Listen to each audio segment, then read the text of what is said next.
The throne room of Lysandria Prime shimmered like the inside of a dying star. Light flowed through crystal pillars that reached toward a ceiling lost in mist, casting waves of pale blue radiance across polished obsidian floors. Every surface seemed to hum faintly, alive with restrained energy. Soldiers lined both sides of the great hall, tall, silver-armored Aurelians whose expressionless helms mirrored the light like water. Between them, a single human stood, his boots echoing with each hesitant step. Captain Elias Ward of the Terran Expeditionary Corps had faced death 100 times on foreign worlds, but he had never been summoned before her. The Aurelian Queen, the most powerful monarch in the galaxy, the one whose name even generals spoke in reverent fear, Queen Althea Varen. Elias stopped at the base of the stairs that led up to her throne. She sat there like a sculpture carved from starlight, motionless, every detail impossibly perfect. Her armor was not merely metal. It shimmered as though woven from light itself, shifting between silver and sapphire hues. Her hair, braided in twin cords down her shoulders, gleamed like spun moonlight. Her eyes, bright and sharp as plasma fire, studied him with something between curiosity and challenge. Around her, the air pulsed faintly, heavy with psionic resonance that made his thoughts buzz. He swallowed hard. Don't show fear. Don't bow too soon. Captain Elias Ward, the herald announced, his voice carrying across the chamber like the toll of a bell. Envoy of the Terran Command, bearer of the Accord Charter. The Queen's gaze didn't waver. Approach, she said, her voice smooth and cold as the vacuum between worlds. Elias stepped forward, his hands clasped behind his back. He could feel 1,000 eyes on him, the soldiers, the advisors, the unseen intelligence of the palace itself. You stand before the crown of Lysandria, the herald continued. Speak when commanded. Althea raised one gloved hand slightly. Enough. The herald fell silent instantly, her eyes fixed on Elias. Your people requested this audience, she said. They claim to seek peace. But peace from what, Captain? Her words were sharp, but there was something underneath them, an unspoken challenge. From ignorance, Elias said carefully. From fear. The wars that nearly broke the Orion sectors began because neither side understood the other. You believe you can teach understanding? She asked, voice laced with amusement. Perhaps, he said, or at least survive long enough to see it happen. For the first time, her lips curved slightly. Not quite a smile, but a flicker of interest. You are bold. You invited me, he replied. Boldness seemed expected. The court murmured quietly, an undercurrent of surprise at his tone. Aurelians rarely tolerated insolence, and humans weren't known for diplomacy among them. Yet the queen didn't react with anger. Instead, she stood. The movement was fluid, almost otherworldly. When she descended the steps, the soldiers shifted instinctively, their armor whispering in unison. Elias felt his heart hammering. He had seen her before on broadcasts, but nothing prepared him for proximity. The faint scent of ozone around her, the subtle vibration in the air as if her presence bent reality. She stopped a breath away from him. Your kind fascinates me, she said softly. You burn brightly but briefly. Empires rise and fall in your lifespan, and yet you defy the universe as though it owes you eternity. We try, Elias said. It keeps the dark from getting comfortable. Her gaze lingered on him for a long moment, unreadable. Then, without warning, she turned toward her council. You all know the terms, she said. The Terrans request access to our relay gates and safe passage through the Aurelian core. In exchange, they offer alliance against the Vorinth Dominion. A murmur rippled through the chamber. One of the counselors stepped forward, bowing low. Majesty, the humans are unpredictable. They will draw the Dominion's wrath upon us. Althea raised her hand, silencing him. The Dominion already prepares for war. I would rather fight beside chaos than be devoured by order. Her eyes flicked back to Elias. But alliances demand trust. Then tell me how to earn it, he said quietly. For a heartbeat, the chamber stilled. Then she stepped closer, her gaze unwavering. "By answering a single question truthfully," she said. And with no hesitation. Elias nodded. "Ask it." Her voice softened, though it carried through the air like a blade wrapped in silk. "Would you die for my people?" He hesitated. The easy answer was yes. Every soldier was trained to say yes. But her eyes searched him for truth, not performance. He thought of the battles he'd seen, of friends who had died under alien suns for promises that meant nothing. "No," he said finally. A sharp intake of breath rippled through the council. The guards shifted, some raising their weapons slightly. Althea's expression didn't change. "Explain." "I wouldn't die for your people," he said. "But I'd fight beside them. I'd risk my life to stop another empire from burning a world like yours or mine. Dying for someone doesn't prove loyalty. Living for them does." The silence that followed was deep enough to feel. Then, slowly, impossibly, the queen smiled. It was small, controlled, but real. "You are either very wise or very foolish, Captain Ward." "Usually both," he said. Her soldiers didn't know how to react. Some tensed as if expecting punishment. Others stared as though witnessing something sacred. Althea turned, her cloak whispering across the floor, and walked back toward her throne. "You speak like a soldier who has forgotten fear," she said. "Fear never leaves," he replied. "I've just learned to negotiate with it." "And what does fear demand of you?" "That I never kneel unless I choose to." The queen stopped. The hall seemed to breathe in unison. Slowly, she turned to face him again. "Then kneel," she said. Elias froze. Every instinct screamed at him. The Aurelians valued hierarchy above all else. Kneeling was more than submission, it was recognition of dominion. To refuse would be suicide. To obey might be worse. He met her gaze, steady, searching for mockery, but saw none. Only intensity, and something else he couldn't name. After a long moment, he dropped to one knee. Not as a slave, but as a man acknowledging a moment that would alter history. The queen descended the final step and stopped directly before him. Her hand came to rest under his chin, the metal of her gauntlet cool against his skin. "You bend," she whispered. "But not to fear." "No," he said softly. "To respect." Her eyes burned brighter.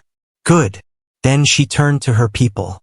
"Let it be known," she said, her voice like thunder in crystal halls, "that the Terran envoy has spoken truth. From this day forward, humanity shall stand beside Lysandria, not beneath it." The court erupted in gasps. The counselors exchanged looks of disbelief. The queen raised her hand again, silencing them with a gesture. "And more," she said. "The captain will remain within my guard." She looked down at him again, her voice lowering to something only he could hear. "I would know the measure of the man who defies empires."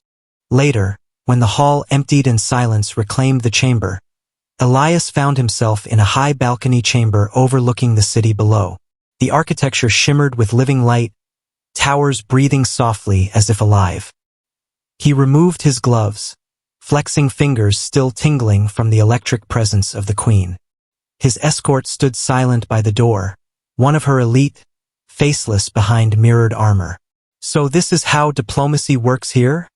he muttered. A voice answered from the doorway. "Only for those who survive it." He turned. Queen Althea stood there, alone, her crown faintly glowing in the dusk light. Without the full weight of ceremony, she seemed less like a deity and more like something sharper, more dangerous. "Your guards don't trust me," he said. "Neither do I," she replied. She stepped onto the balcony, gazing out at the spires of her city. "You spoke of fear today, of negotiation. Tell me, human, what do you fear most?" He thought for a moment. "Silence," he said finally. "The kind that comes after everything worth fighting for is gone." She studied him, and for the first time, he thought he saw a flicker of recognition, of loneliness buried beneath command. "Then perhaps," she said, "you understand me better than most of my own kind." Elias hesitated, then asked, "Was that why you agreed to meet?" "Curiosity." Her lips curved slightly. Curiosity is a luxury. I met you because I wanted to see if the legends of human stubbornness were true. And I am still deciding. She turned as if to leave, then paused. Tomorrow there will be a ceremony. The council will expect a symbolic gesture of unity between our species. What kind of gesture? One they will not forget. Her eyes met his, gleaming like stormlight. When it happens, do not resist. What happens? He asked. The faintest hint of amusement touched her expression. You'll see. She turned, the silver folds of her cloak catching the light, and left him standing there, confused, uneasy, and impossibly drawn to her. He looked back over the city, its glow reflecting in his eyes. Somewhere deep down, beneath duty and discipline, a realization took root. Whatever she was planning, he was already part of it. And when the next sunrise came, nothing in the galaxy would remain the same. Rose from opposite horizons, their light crossing in a lattice of silver and gold that painted the city's spires in ethereal brilliance. The entire metropolis seemed alive, energy channels glowing beneath transparent streets, enormous towers breathing faint waves of luminescence. From his balcony in the royal citadel, Elias watched as the queen's armies assembled far below, their armor glittering like shards of a shattered star. Whatever ceremony she had planned, it was not small. Even from here, he could feel the hum of millions gathering, an ocean of discipline beneath her command. The air was thick with expectation and power, and something deep in him understood. This was not diplomacy, it was destiny being rewritten in real time. When the doors opened behind him, he already knew who it was. He turned to find her standing there, framed by the light. Queen Althea wore her ceremonial armor again, every line of it precise and gleaming, etched with symbols that pulsed faintly with blue light. The crown upon her head seemed alive, threads of energy dancing between its crystal points. You didn't sleep, she observed, her voice softer than before. Didn't feel like a good idea, Elias said. I have no idea what's about to happen. That's because you haven't learned to stop needing control, she replied, stepping closer. Your people plan every movement. Mine understand that power comes from surrender. He met her gaze steadily. Surrender isn't really in our nature. No, she said. It isn't. That's why the stars keep watching you. She gestured for him to follow, and he did, through corridors of light and shadow that wound deep into the palace. They emerged onto a platform suspended over a vast amphitheater. The roar of the assembled crowd was like thunder rolling across the cosmos. Elias had seen battlefields quieter than this. Thousands of Aurelian soldiers stood in perfect formation, their armor gleaming, their faces hidden. At the far end, banners rose, woven from light, displaying the sigil of the Queen's line. A star crowned by flame. The herald's voice carried across the space. The confluence of worlds commences. By decree of Her Radiant Majesty, Queen Althea Varen, the bonds between Aurelia and Terra are to be forged anew. The crowd responded in a resonant chorus that shook the air. Elias looked toward Althea. You didn't tell me this was about both our worlds. You didn't ask, she said. It's not just a ceremony, is it? No, she said simply. It's a declaration. Guards motioned for Elias to step forward, but Althea stopped them with a glance. She turned to him, her voice low enough for only him to hear. When I speak, you will hear words that may seem unexpected. Do not interrupt, and do not doubt. This is how peace is made among gods. You're not a god, he said. No, she replied. But my people think I am. The herald fell silent. The queen stepped forward to the edge of the platform, raising her arms. The air shimmered. A wave of psionic resonance washed through the amphitheater. Elias felt it deep in his bones, as though the planet itself was holding its breath. People of Aurelia. Her voice rang out, amplified not by machines but by power itself. For centuries we have stood alone. We called ourselves divine while waging endless wars upon mortals. But today, I stand before you as something more than your queen. I stand as proof that divinity means nothing without understanding. The crowd shifted, unease rippling through their perfect symmetry. No Aurelian ruler had ever spoken so plainly. Althea's gaze swept over them, steady and fearless. The humans came to us seeking alliance, but they brought something far greater. They brought truth. That strength lies not in blood or birthright, but in choice. She turned slightly, gesturing toward Elias. This human reminded me of that. He stood before our blades, our judgment, our pride, and he did not break. Elias felt the weight of thousands of eyes on him. His instincts screamed that something was about to happen, something that would change everything. Althea's voice dropped lower, carrying the gravity of stars collapsing. And so, by ancient law and by my right as sovereign of the 9 realms, I claim this man under the covenant of the crown. The words rippled outward like shockwaves. The soldiers stiffened, the counselors gasped, and even the atmosphere itself seemed to crackle. Elias blinked. Claim? Then she said it, calmly, deliberately, as if pronouncing a universal truth. This human is my mate. The amphitheater fell into stunned silence. Elias's mind blanked. He couldn't breathe. Every instinct he had told him to speak, to protest. But her warning echoed in his head. Do not interrupt. Do not doubt. His jaw tightened. Around them, chaos began to unfold. The counselors shouted, voices overlapping in outrage. Blasphemy! He's mortal. It's forbidden. The guards shifted uneasily, their discipline cracking like glass. Althea didn't move. She stood radiantly still, her eyes locked on Elias's, her voice cutting through the uproar like the edge of light itself. You call me queen, she said. Yet you forget who decides what laws bind me. You think power is inherited. It is not. Power is chosen. She turned to the crowd, her tone cold as steel. You fear what is different because it mirrors your weakness. But I see strength in the unknown. I see the reflection of what we could become. Her gaze flicked to Elias again. He stands unshaken. He defies my empire with truth instead of weapons. If that is weakness, then I claim it gladly. The uproar faltered, replaced by uncertain murmurs. Elias's heart pounded. The word mate still echoed in his ears like thunder.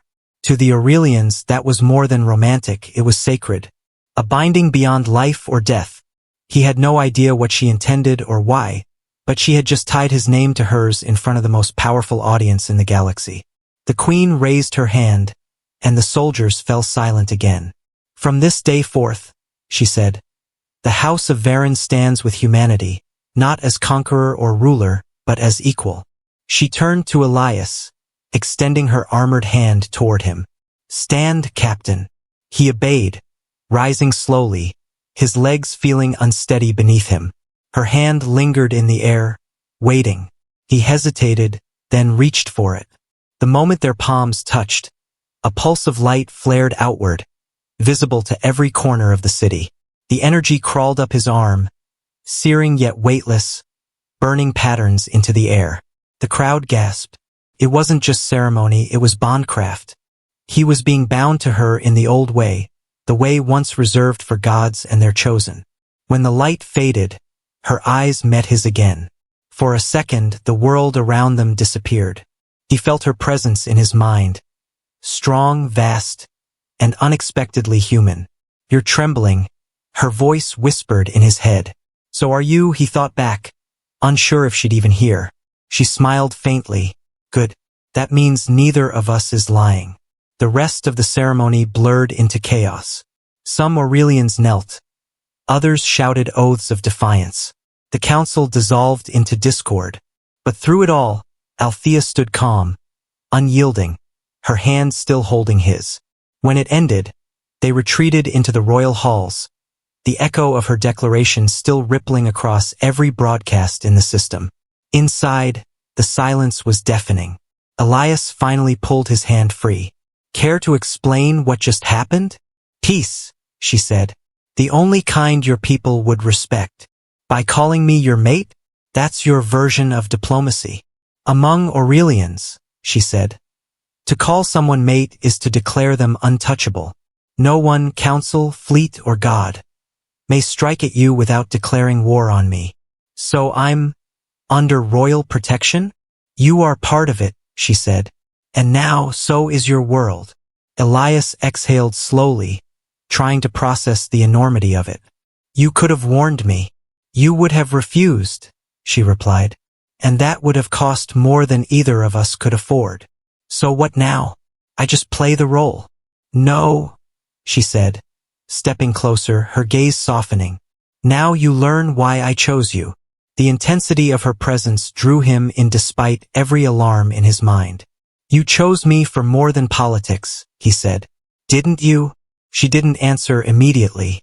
The light from the balcony cast her in hues of silver and blue, making her seem almost translucent. When you spoke yesterday, she said finally, you reminded me what courage sounded like. It has been centuries since I've heard it spoken without arrogance. She paused. And perhaps I was tired of being worshipped instead of understood. Elias stared at her, uncertain what to say. She turned away, her cloak whispering softly against the marble. You think this bond is about ownership, she said. It isn't. It's a weapon. One that might save both our species or destroy them. That's comforting, he said dryly.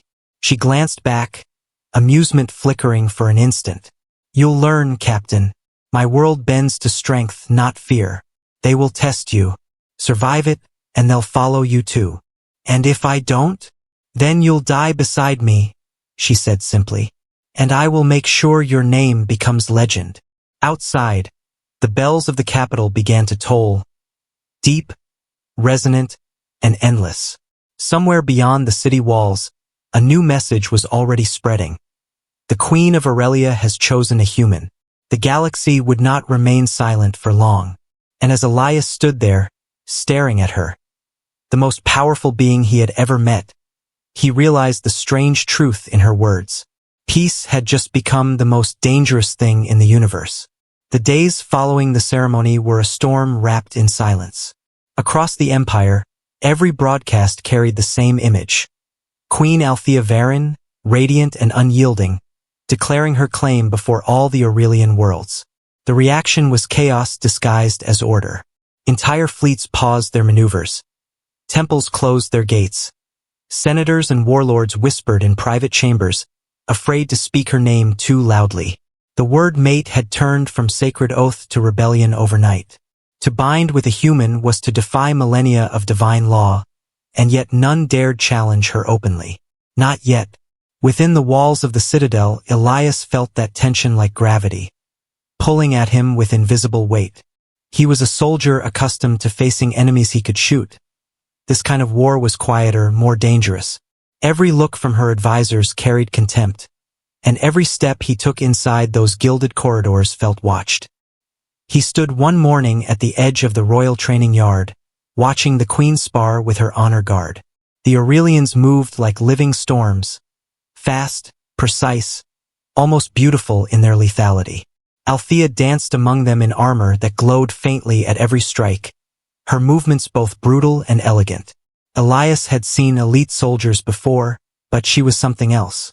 She flowed through combat like music made of motion, blades flashing in patterns too fluid to follow.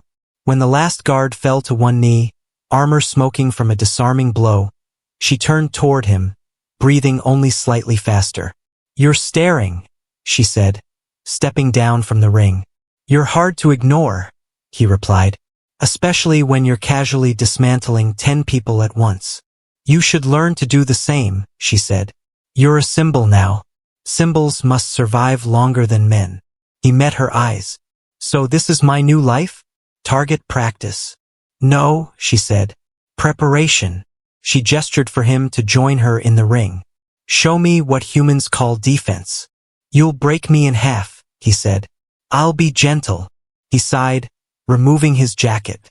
You don't strike me as the gentle type. Only when I choose to be. They circled each other, the floor gleaming beneath the soft light of hovering drones. Elias moved cautiously, reading her stance. She didn't carry a weapon now, only her hands, relaxed but poised with dangerous precision. When she lunged, it was faster than his eyes could track. He ducked, barely avoiding the blow, and countered with a sweep that she sidestepped with effortless grace. You hesitate, she said. You analyze instead of act. That's how humans survive. And yet you keep dying. She caught his wrist mid-strike, twisting just enough to drop him to one knee. Pain shot through his arm, but she didn't finish the move. Yield. Not yet, he grunted, twisting free and sweeping her leg. She stumbled. Not much, but enough for surprise to flicker in her eyes. Clever, she murmured. Instinct over logic. That's the difference. Between what? Between living and enduring. He rose, rubbing his wrist. You've got strange ways of flirting. If I were flirting, Captain, she said, stepping close enough that he felt the heat of her armor. You'd know. Their eyes met, a charged silence between them. Then she turned away, her tone shifting back to command. You'll begin weapons training tomorrow. If you are to stand beside me, you will do so as an equal in strength as well as in word. I didn't ask to stand beside you, he said. No, she said without turning. But you're still here. Later that day, a storm gathered over the city. Dark clouds laced with lightning that moved like veins across the sky. The Aurelians called it the Vow's Tempest, a rare phenomenon caused by overlapping resonance between bonded minds. As thunder rolled, Elias found himself in the strategy hall, surrounded by holographic maps of star systems and front lines. Althea stood at the center, her advisors arguing around her. The Dominion is mobilizing fleets near the Vorinth Belt, one said. They believe your bond with the human weakens our divine claim. They believe fear makes them strong, she replied. They are wrong. Another advisor, older and sharper, stepped forward. Majesty, with respect, your declaration has fractured the council. Half the High Lords call for abdication. They claim you've tainted the royal bloodline. Althea's gaze turned to ice. Then let them test their faith.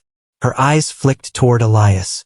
Do humans suffer this kind of betrayal from their own? All the time, he said. But ours usually wear suits instead of crowns. Perhaps our species are not so different after all, she murmured. A moment later, the hall's doors burst open. A messenger stumbled in, bowing deeply. Majesty, the High Lord of Varen's Reach approaches. He demands audience. And he is not alone. The council erupted into alarm. He cannot be here uninvited. He brings half his fleet. This is treason. Althea silenced them with a gesture. Let him come, she said. If he wishes to test my resolve, I will give him his answer in person. Elias followed her through the grand corridor to the throne hall. Lightning flashed through the skylights, illuminating the marble floor like veins of fire. When the doors opened, the High Lord entered, clad in ceremonial armor, flanked by guards carrying banners of rebellion. His voice was cold and smooth. Your Majesty, the council calls for your resignation. You have bound yourself to a creature unworthy of your blood. The Empire cannot stand beneath such shame. The Empire will stand, she said, her voice low and dangerous. But perhaps not with you among its pillars. He sneered. You would destroy centuries of order for the sake of that? His gaze turned to Elias, dripping contempt. A mortal, a fleeting animal pretending to be divine. Elias met his stare without flinching. Funny, he said. You sound exactly like the Dominion we're both supposed to hate. The hall froze. The insult hung heavy in the air. The High Lord's face twisted. You dare speak in my presence? He dares, Althea said coldly. Because he is under my crown's protection. Forget that again, and I will remind you what power sounds like. The High Lord's jaw clenched. Then hear this sound, Majesty. He snapped his fingers. The sound of weapons activating filled the hall as hidden soldiers stepped from the shadows. The Queen's guards reacted instantly, forming a wall of steel before her. Elias instinctively drew the plasma pistol he'd hidden since his arrival. You planned this? He said. Of course he did, Althea murmured. Cowards always mistake patience for permission.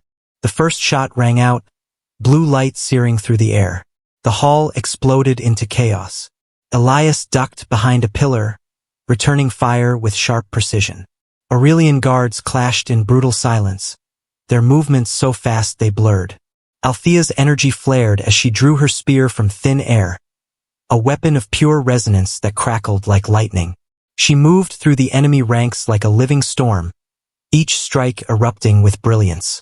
"Stay down!" she called over the din. "Not my style." Elias shouted back, taking out a soldier who aimed for her back. "You're infuriating. You picked me." When the last traitor fell, silence returned, broken only by the hum of fading energy. Smoke curled through the shattered chamber. The High Lord knelt, wounded, glaring up at her. "You've doomed us," he hissed. "You've turned gods into mortals." Althea stood over him, her expression unreadable. "Then perhaps it's time we learned what mortality feels like." With one swift motion, her blade fell. The hall went still. Rain began to fall outside, pattering softly against the stained glass. Althea turned toward Elias, her armor splattered with faint streaks of glowing blood. "You still think this bond is politics?"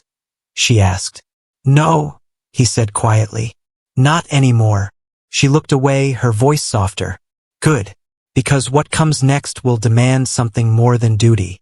That night, she summoned him to the observatory tower. The chamber was vast, its domed ceiling open to the stars. The storm had passed, leaving the sky clear and endless. She stood by the railing, looking up at the constellations. "The Dominion will come," she said. "They will not forgive this union, nor will half my own worlds. But I do not regret it." "You knew this would happen," he said. "You chose it anyway." "Yes," she said, "because for the first time in centuries, I chose something real." She turned toward him, her face illuminated by the pale starlight. "Do you understand what that means, Captain?" He met her eyes. "You chose hope." "No," she said softly. "I chose humanity." They stood in silence, the stars stretching endless above them. Elias had fought wars, crossed galaxies, and seen too many worlds burn. But in that moment, under the Queen's gaze, he felt something entirely new. It wasn't command or obedience. It was something fragile, impossible, and utterly terrifying. He finally understood what she meant by surrender. And somewhere far beyond Lysandria's horizon, ships began to move. The invasion began 3 days later, not with thunder or light but with silence. The Dominion fleets emerged from the black between systems, their arrival tearing space like a wound. The sensors on Lysandria Prime flared red across every display. From orbit, the first wave of enemy dreadnoughts blotted out the stars. Elias stood beside Althea in the command chamber, the world beyond the glass unfolding in terrible beauty. Thousands of ships moving in flawless synchronization, each one a blade aimed directly at the heart of her empire. "They didn't even issue a demand," he said. "They don't negotiate," she replied. "They purge." Her eyes burned bright against the dark. "They think I've weakened Aurelia. They think they can erase what they fear.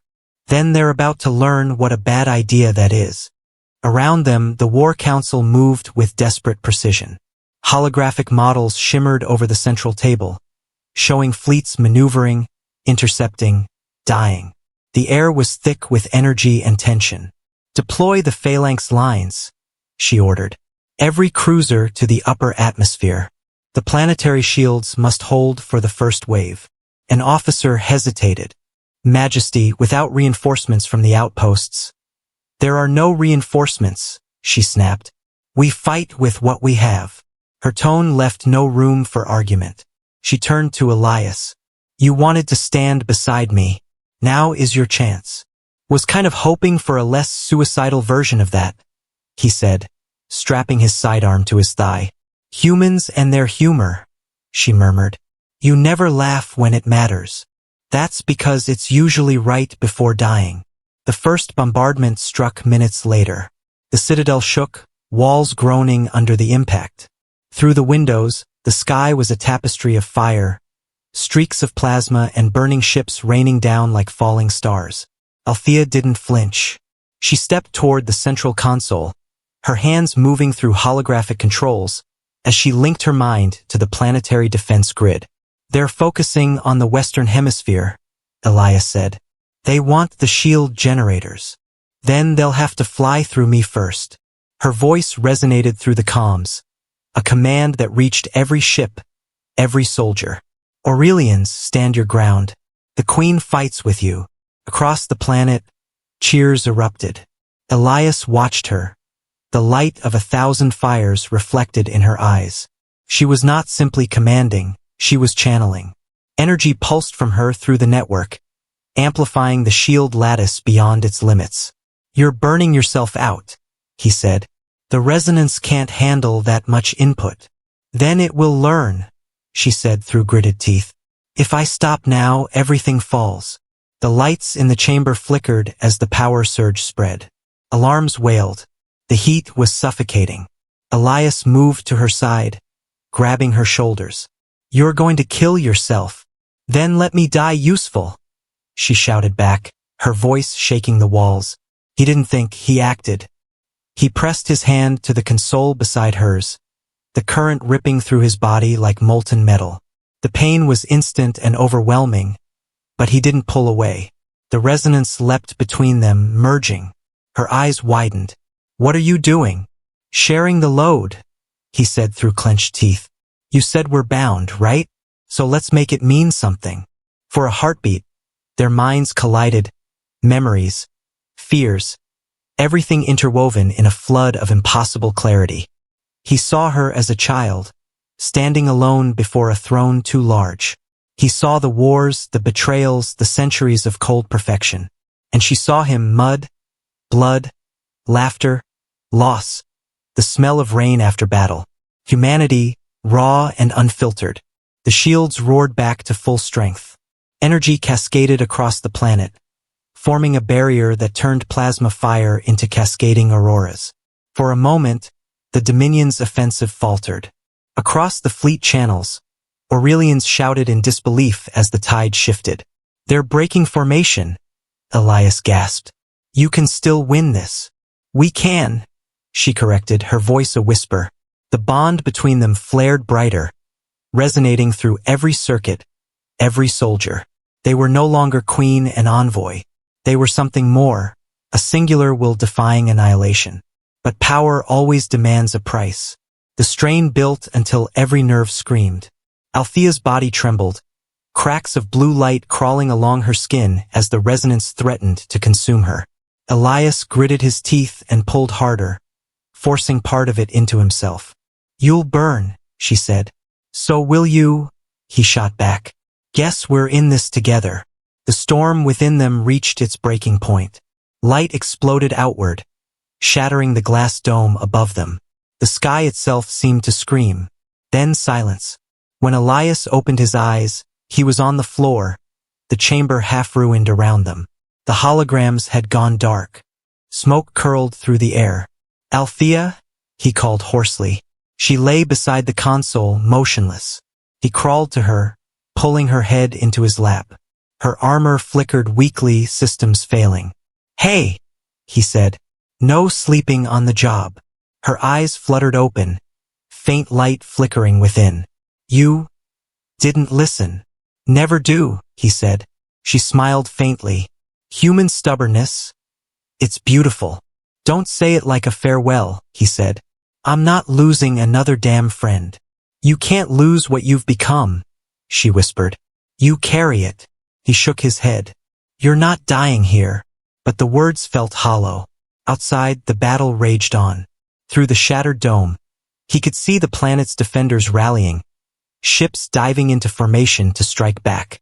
The resonance had spread through them all, Aurelians fighting with the courage of humans, humans fighting with the precision of Aurelians. They were unified, at least for now. But the queen who made it possible was fading. A shadow fell across them. A Dominion dropship had breached the citadel, its hull tearing through the ceiling. Soldiers in obsidian armor poured out, their weapons trained on the fallen queen. Elias rose, every muscle screaming in protest. He grabbed a fallen rifle and stood over her. "Come on," he muttered. "One more round."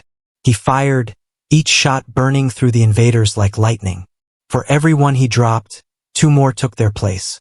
Elias, Althea said weakly. Go. Not happening. You can't win this. I don't need to win. I just need to buy you a minute. Something inside him cracked then, not bone but wool made of light. The bond surged again, unbidden. His veins glowed faintly blue. The Dominion soldiers hesitated, confused, as the air around him shimmered. He didn't feel pain anymore, only purpose. You called me your mate, he said, voice steady. Guess I should act like it. The resonance flared outward, consuming the chamber in blinding radiance. Dominion soldiers screamed as their armor disintegrated. The energy built higher and higher until the entire citadel shone like a star about to be born. When the light faded, the throne hall was empty. The Dominion forces above the planet began to break apart, ships imploding as their energy systems failed. Across the battlefield, both sides watched as a column of light shot from the palace into orbit, dissolving into the stars. The signal traveled faster than any transmission, a pulse of resonance carrying one simple truth through every system it touched. The Queen still stands. Hours passed before the fires cooled. Search teams moved through the ruins, finding wreckage but no body. Some claimed to hear whispers in the static of the comms, her voice, faint but unbroken. Hold the line. Others swore they saw a human shape moving among the rubble, carrying a crown of shattered crystal. None could prove it.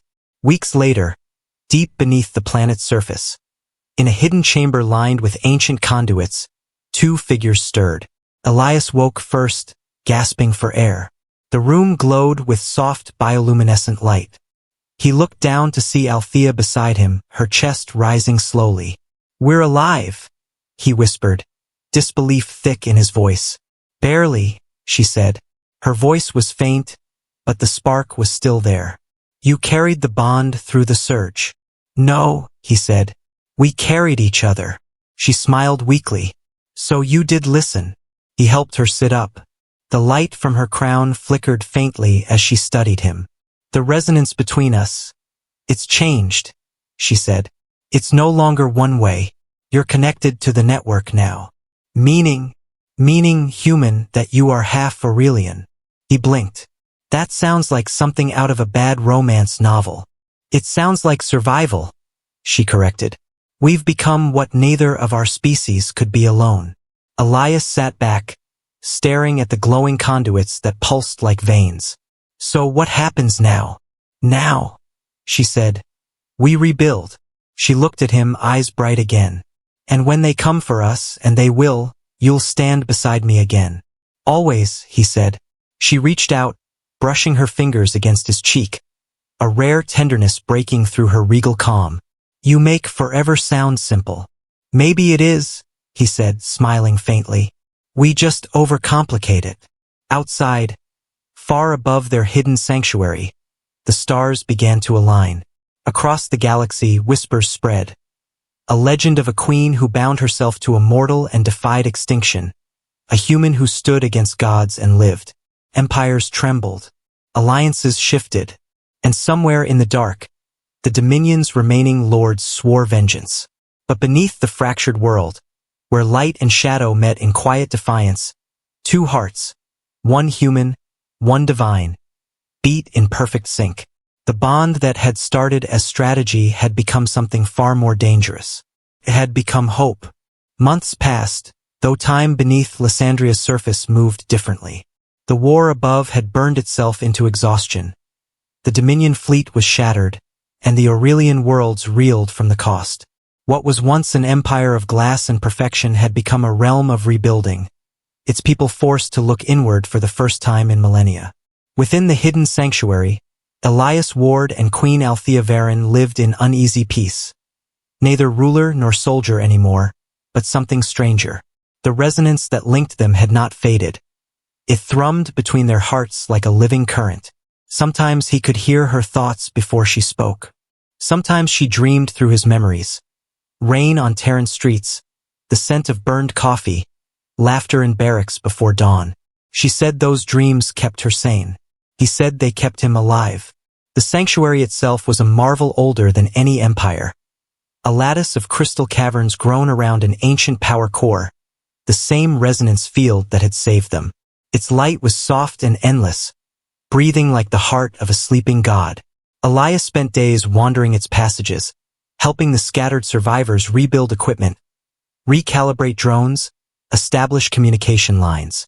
Humanity had not heard from him in months, and yet somewhere deep in his gut, he knew his people were watching the skies for a sign.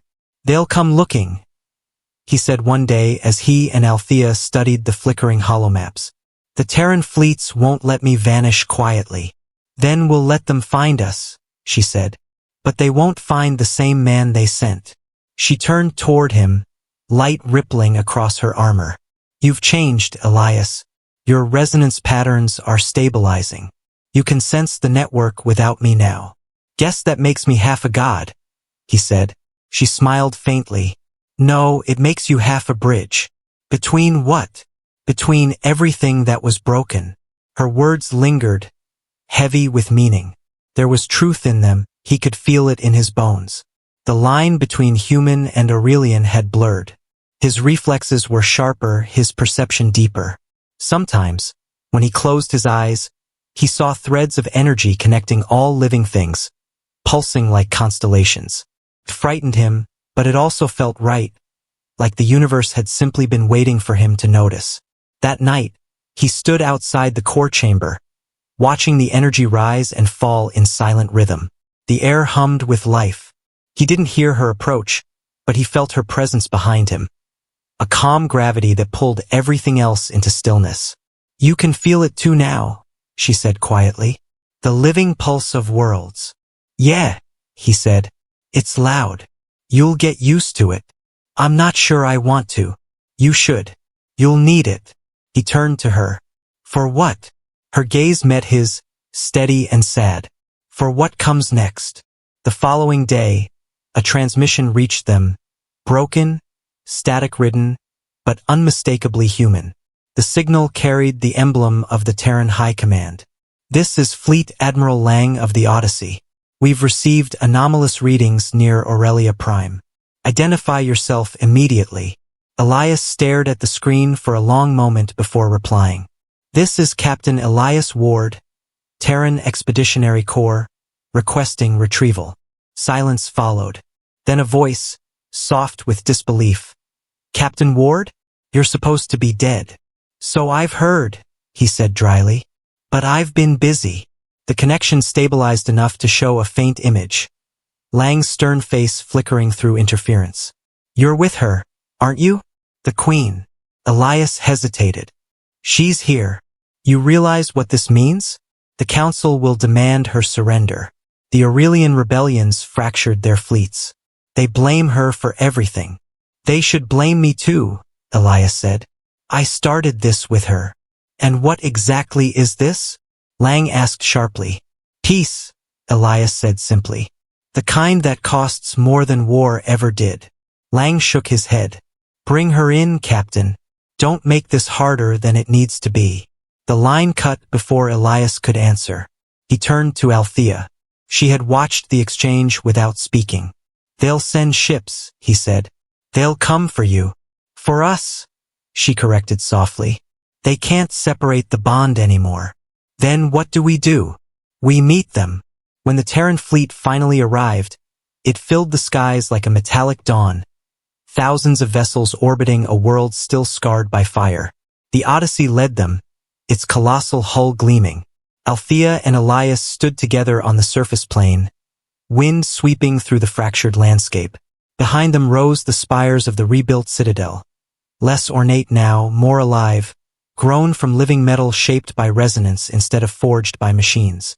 Around them, Aurelians and humans alike stood side by side, waiting. The Queen's voice carried over the open channel to the incoming fleet. "You came seeking surrender," she said. "But you will not find it here."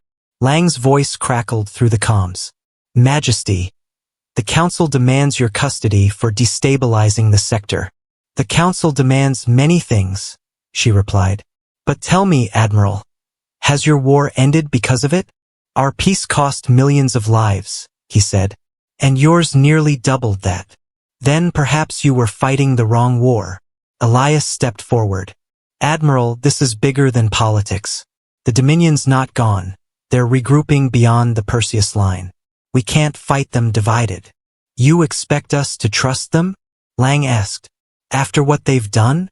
You trusted me, Elias said. And I trust her. There was a long silence.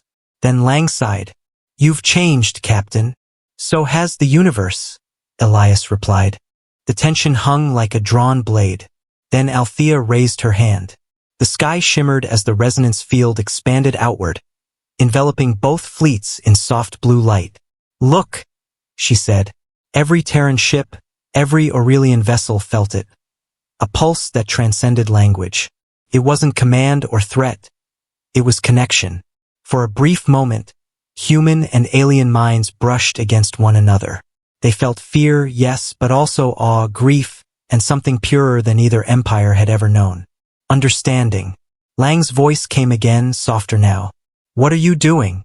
Showing you what we are, Althea said. Not rulers, not gods, just beings trying to remember what it means to be alive. You risk everything with this, Lang said. No, Elias replied. We share it. The resonance rippled outward across the galaxy. A wave of light no science could explain. On distant worlds, soldiers dropped their weapons mid-battle. Colonists looked up from dying fields to see the sky shimmering. For a heartbeat that stretched eternity, every sentient being felt connected. To each other, to the stars, to the quiet truth beneath all conflict. Then it faded, leaving silence behind. When the light cleared, Lang's voice came through once more. You've changed the field, he said quietly. Every ship felt it. Then maybe now we can start over, Elias said. Together. Lang didn't answer immediately. Finally, he said, You always were reckless, Captain.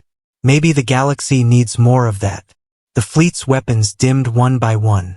That night, under the reborn skies of Lysandria, a new alliance was signed. Not by generals, but by two voices carried through resonance. Humanity and Aurelia became something new, their borders fading into shared purpose. The Dominion would come again someday, but the galaxy would meet them united. In the quiet after the ceremony, Elias and Althea stood on the balcony overlooking the city. Below them, lights moved like constellations being reborn. They followed you, he said. No, she replied. They followed us. You think this will last? Nothing lasts, she said.